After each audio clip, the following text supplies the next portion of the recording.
Video content has been made available for information and educational purpose only. Unidirectional trade strategy is a copyright content of IFMC. Hello and welcome viewers. हमारा जो ये हफ्ता रहने वाला है, देखते हैं कि इस हफ्ते में क्या क्या हमारे इम्पोर्टेंट इवेंट्स हैं एंड मार्केट में क्या क्या होने वाला है। उससे पहले हम एक टॉपिक को कवर करेंगे। आज का जो टॉपिक है वो हमारा रहेगा अबाउट FPO। FPO अभी रिसेंटली एक न्यूज़ आई थी जिसके अंदर वोडाफोन आइडिया का एक FPO आ रहा है which is for 18,000 crore rupees. ये मैंने एक वेबसाइट खोली हुई है चित्तौड़गढ़.com, जहाँ पर आप देख सकते हैं 18,000 करोड़ का FPO आ रहा है, जिसमें 1636 करोड़ शेयर्स जो हैं मार्केट में आइडिया के आने वाले हैं। ये जो FPO आ रहा है इसके अंदर रिटेलर से पैसे रेज करे जा रहे हैं and it is open from 18th of April till 22nd of April तक ये ओपन है। 10 से 11 रुपए के आसपास जो ये प्राइस बैंड है जिस पे शेयर दिए जा रहे हैं, नॉर्मली हाइयर प्राइस बैंड पे ही कंपनी देती है। इवन जब हम अप्लाई भी करते हैं तो हमें हाइयर प्राइस बैंड पे अप्लाई करना पड़ता है। 1298 जो है ये इसका शेयर्स का लॉट साइज है। मिनिमम 1298 शेयर्स आपको इसके खरीदने पड़ेंगे। 18,000 करोड़ का ये OFS आ रहा है। OFS नहीं, इसको FPO बोलते हैं नॉर्मली। इसके अंदर अलग अलग कैटेगरीज में हम शेयर्स अप्लाई कर सकते हैं, जैसे कि रिटेल में 1298 मिनिमम, मैक्सिमम 18,000 शेयर्स आप अप्लाई कर सकते हैं जो 2 लाख से नीचे की एप्लीकेशन है। HNI, स्मॉल HNI के अंदर अगर अप्लाई करना चाहते हैं तो 15 लॉट्स अप्लाई होंगे, जिसमें 19,000 शेयर्स, 2 लाख से ऊपर की एप्लीकेशन। स्मॉल HNI का मैक्सिमम 90,000 शेयर, बिग HNI का मिनिमम 92,000 शेयर्स। तो डिफरेंट कैटेगरी ऑफ शेयर्स जिसके अंदर हम इसके अंदर पैसा लगा सकते हैं। अब ये जो OFS है ये ओपन हो रहा है ऑन 18th, ऑलरेडी ओपन हो चुका है। Monday is the last date जो इसकी क्लोजिंग की डेट है। बेसिस ऑफ अलॉटमेंट 23rd को आएगा, इंटीमेशन ऑफ फंड 24th को आएगा एंड 25th को आपकी इसकी लिस्टिंग हो जाएगी। यानी 25th को ये जो शेयर्स हैं ये मार्केट में हम चाहें तो बेच सकते हैं। इसके अंदर कुछ बड़े बड़े लोगों ने भी पैसा लगाया है। अभी रिसेंटली एक न्यूज़ आई थी जिसमें we have studied Voda Idea raises 5400 crore from anchor investors, जिसके अंदर कई सारे बड़े नाम जो हैं वो इन्वॉल्व हैं। 5400 करोड़ रुपीज़ जो हैं इन्होंने एंकर इन्वेस्टर से रेज करें। अब हम यहाँ पर NSE की साइट खोलते हैं एंड देखते हैं आइडिया का अभी रेट क्या चल रहा है। So I am opening up NSE website and यहाँ पर मैं ऊपर नाम डाल दे रहा हूँ आइडिया। आइडिया का अगर हम करंट प्राइस देखें, इट इज़ 12.85, 11 रुपीज़ में आ रहा है और अभी करंट प्राइस जो चल रहा है वो 12.85 चल रहा है। यानी कि it is approximately 1.85 divided by 11 is approximately 16%। 16% जो है ये शेयर ऑलरेडी ऊपर चल रहा है। अब मैं मान के चलता हूँ यहाँ से अगर आइडिया का शेयर गिर भी जाएगा तो भी हमारे को 4 से 5% के आसपास रिटर्न इजीली मिल सकती है। हाँ, इसको ये ना सोचा जाए कि ये रिकमेंडेशन है। वॉच करिएगा और देखिएगा, इस कंपनी के अंदर इन्वेस्ट भी करके रखा जा सकता है क्योंकि बहुत सारे बड़े इन्वेस्टर जो हैं वो इसके अंदर पैसा लगा रहे हैं। तो हमारे को ज़्यादा लंबे टाइम के लिए इसको नहीं होल्ड करना चाहिए क्योंकि एक रिस्की कंपनी है, हाईली डेट कंपनी है। बट क्योंकि ये पैसा रेस कर रहे हैं उसके बाद हो सकता है इस कंपनी का टर्न अराउंड होए, तो देयर कैन बी पॉसिबिलिटीज़। बहुत सारे लोग हैं जो बड़ी क्वांटिटीज़ में अप्लाई कर रहे हैं, वो हेज करके भी इस पोजीशन को बना सकते हैं क्योंकि मार्केट में कितने रुपए में शेयर आ रहा है, 11 रुपये में। अगर हमें ये पता लग जाए कि हमें कितने शेयर मिलने वाले हैं तो हम उसको चाहें तो हेज भी कर सकते हैं by selling it in future options. तो वहाँ पर हेज करके स्ट्रेटजीज बनाई जा सकती हैं जिससे कि हमारा ये रिस्क जो है थोड़ा और कम हो सकता है। तो आई होप आप सबको समझ आया होगा किस तरह से FPOs आ रहे हैं। तो जो भी आने वाले टाइम में FPO आएँ उनको आप देख सकते हैं, आने वाले टाइम में आएँ तो उनको अप्लाई भी करा जा सकता है। बट शर्त यह है कि कंपनी अच्छी हो और हम उस कंपनी को समझ सके। तो ये जो वीक है ये हमारा 22nd of April से 27th of April तक ये वीक हमारा होने वाला है। तो इस वीक के अंदर पहले देखते हैं कौन कौन से हमारे इंपॉर्टेंट इवेंट्स हैं। कौन कौन से डाटाज हैं जो मार्केट में आने वाले हैं। तो इस वीक के अंदर सबसे इम्पॉर्टेंट डाटा चाइना के अंदर जो आना है, it is loan prime rate, जो कि मंडे को आना है। इंडिया के अंदर निकी सर्विसेज PMI का डाटा आना है। यूएस में ट्यूसडे को बिल्डिंग परमिट्स का डाटा आना है, important data. Manufacturing PMI, services PMI and new home sales is the important data जो यूएस के अंदर ट्यूसडे को आना है। Wednesday is an important day जिसके अंदर ड्यूरेबल गुड्स का ऑर्डर आना है एंड क्रूड ऑयल की इन्वेंट्री आनी है। तो क्रूड ऑयल इन्वेंट्री से काफ़ी ज़्यादा आपको देखेंगे आप फ़र्क दिखता है on various oil marketing companies, BPCL, IOC and HPCL। इसके अलावा थर्सडे इज़ दी इंडिया के अंदर एक्सपायरी है एंड यूएस के अंदर एक इम्पॉर्टेंट डाटा आना है जो शाम को आना है after the market close, which is the GDP data. And यहाँ पे दिया हुआ है it is a 3 star data, यानी ये काफ़ी इंपॉर्टेंट डाटा होने वाला है फॉर द मार्केट्स। इसके अलावा जॉबलेस क्लेम्स का डाटा आना है यूएस में, पेंडिंग होम सेल्स का डाटा आना है। तो थर्सडे के बाद फ्राइडे को मार्केट के अंदर हमारे को काफ़ी गैप अप या गैप डाउन दिख सकता है। Friday is the forex reserve India के अंदर।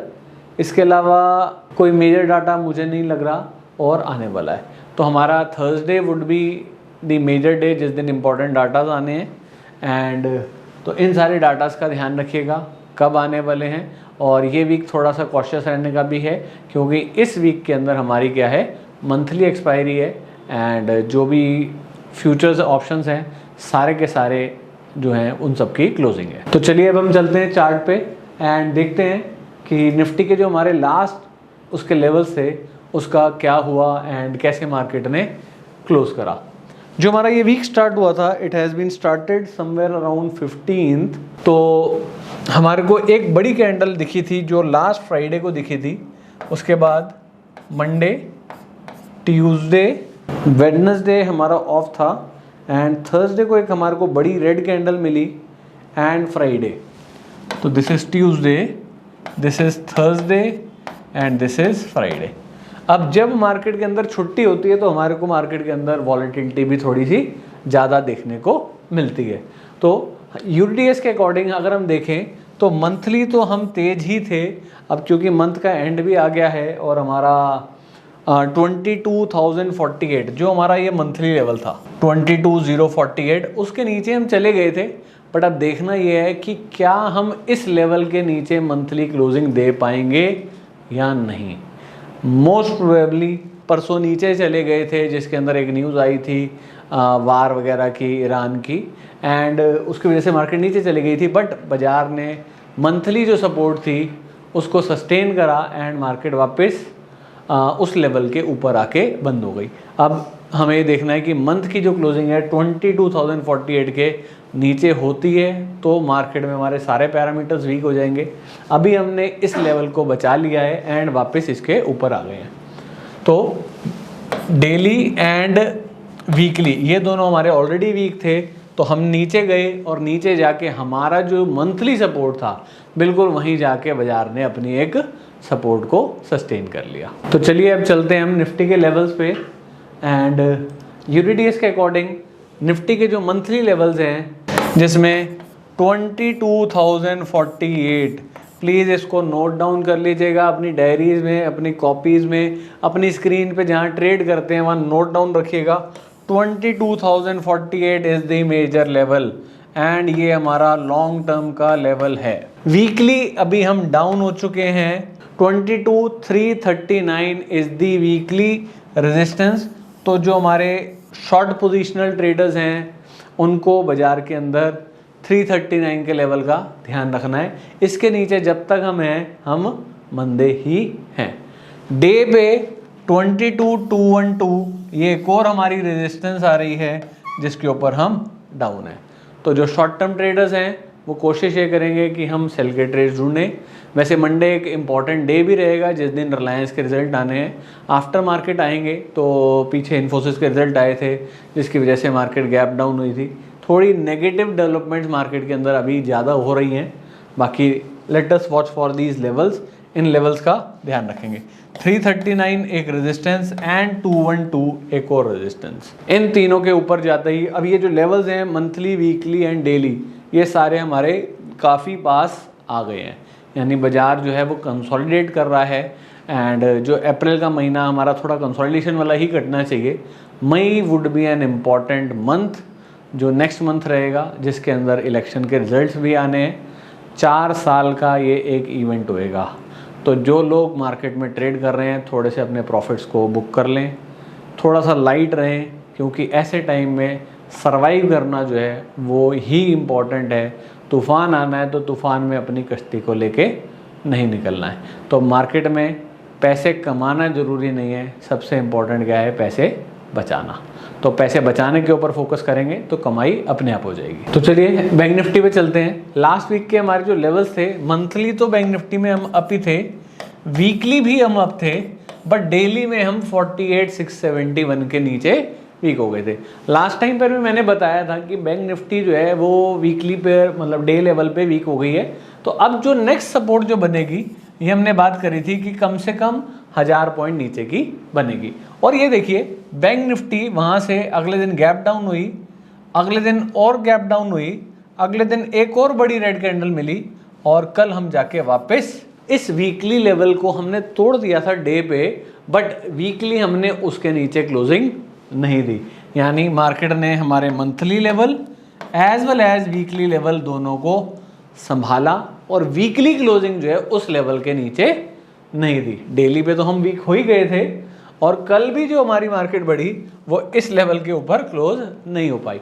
तो अब नेक्स्ट वीक के लिए प्लीज़ नोट डाउन कर लीजिए, नेक्स्ट वीक के जो लेवल्स हैं, बैंक निफ्टी अभी मंथली पे हम तेज ही हैं, 46,200 इज़ द मेजर लेवल, ये ध्यान रखिएगा। 46,200 जो एक मेजर लेवल है। वीकली भी अभी हम अप ही हैं, which is 47,391 is the support. Weekly में भी शॉर्ट पोजिशनल अभी बैंक निफ्टी के अंदर ज़्यादा तेज़ी है as compare to that of Nifty. Daily पर हम अभी डाउन हो चुके हैं, 47,592 इज़ द डेली रेजिस्टेंस। इसके ऊपर शॉर्ट नहीं रहेंगे, इसके ऊपर बैंक निफ्टी जाते ही हमारा क्या होगा, weekly as well as daily सारे पैरामीटर क्या हो जाएंगे, तेज हो जाएंगे। तो बैंक निफ्टी में थोड़ा सा कॉशियस ज़्यादा रहिएगा, स्पेशली जो शॉर्ट में हैं उनको। एंड ये लेवल्स नोट डाउन कर लीजिए जो कि इम्पॉर्टेंट रहेंगे फॉर दी नेक्स्ट वीक। तो सिमिलरली जैसे कि मैंने अभी थोड़ी देर पहले बताया था, ये मंथ जो है कंसोलिडेशन का मंथ है, हम काफ़ी कंसोलिडेट कर रहे हैं, हमारे लेवल्स जो हैं निफ्टी बैंक निफ्टी दोनों के अंदर पास आते जा रहे हैं। नेक्स्ट मंथ थोड़ा सा कॉशियस रहिएगा, मार्केट के अंदर एक बड़ा मूव हमारे को ऑन दी इलेक्शन रिजल्ट्स देखने को मिल सकता है। तो वहाँ पे थोड़ा से अपने जो पैसे हैं, अपनी जो पोजीशंस है उसको लॉक कर लीजिए, बचा लीजिए, वो ज़्यादा इम्पॉर्टेंट है देन पैसे कमाने से। Thank you, I hope video आपको अच्छी लगी होगी। अगर आप सब लोग चाहते हैं कि किसी और टॉपिक के ऊपर हम वीडियो बनाएं तो आप कमेंट सेक्शन में कमेंट भी कर सकते हैं। Thank you.